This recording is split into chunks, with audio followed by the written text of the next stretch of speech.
In Nevada, several casinos have cut the cord with our NV Energy subsidiary and are seeking their electricity needs elsewhere, even though they had to pay huge exit fees.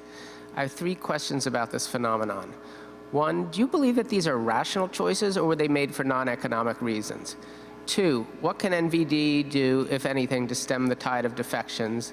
And 3, is this something that could happen in other states where you operate regulated utilities, or is the situation in Nevada somehow unique because of supersized customers that have more leverage in the power market than smaller industrial customers in other states? And I don't know whether that's a question for you or Greg, but I'd be happy to hear from either of you. It's a question for Greg.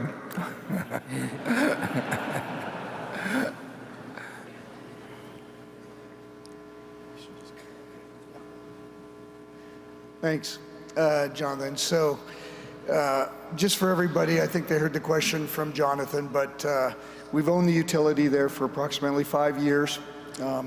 When we inherited the utility, we knew it had some fundamental issues around its customers. The relationships were really strained from day one because they'd had a history of continuing to increase rates, and they really weren't delivering renewable energy or meeting the customer's needs or expectations. So we knew we had some challenges there.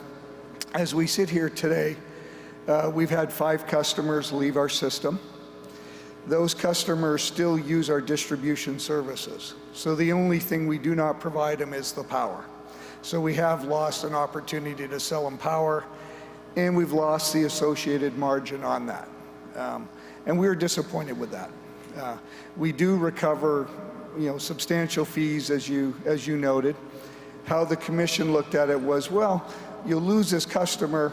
We'll give you effectively 6 years of profit on that, and by then you should have grown back into your normal load. And actually, it's a fair outcome.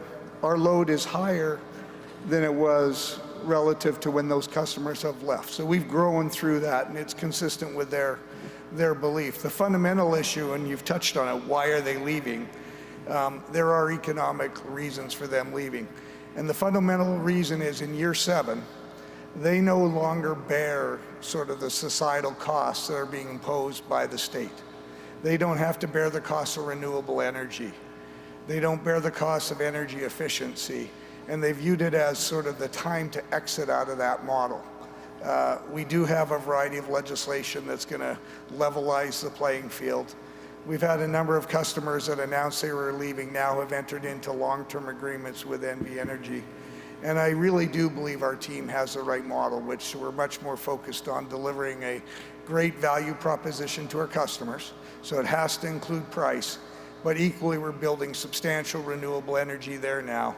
And long-term, our team will deliver a great proposition to them, and I think that and NV Energy will prosper in the long term. We're going to be happy with it as a long-term investment. Thank you. Greg, could you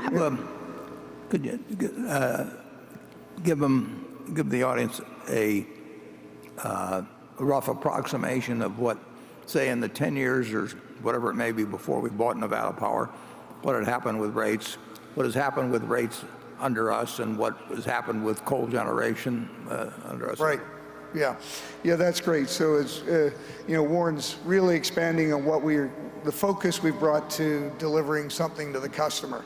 So if you'd looked at the prior 10 years, they pretty much had a rate strategy that every second year their rates would go up sort of by the cost of inflation, and that pretty much materialized year after year. We came in immediately, just like we've done in Iowa. So we've built all that renewable in Iowa, and we've never increased rates since the date we acquired it, 1999. So rates have been stable, and we don't ever see raising rates in Iowa till probably 2030 or 2031. Our team took a very similar approach in Nevada, which was to stabilize it. So rates are down probably 5 to 7% since we've owned them, so we haven't had rate increases. We've announced substantial rate increases again that'll take effect every 2 years. So just like we used to be able to have rate increases, we have a view of when we'll decrease their rates. The rates will go down again in 2002. In 2 years. And then on top of that, there's been an approach to eliminate coal, as Warren touched on. So fundamentally, when we acquired it, all their coal fleet was operating. We've retired a substantial portion of the coal fleet already. And by, I believe it's within a year, this 2023, we'll have eliminated 100% of their use of coal in that state. And it was a substantial portion of their portfolio in the past. So team's done a great job. Thank you.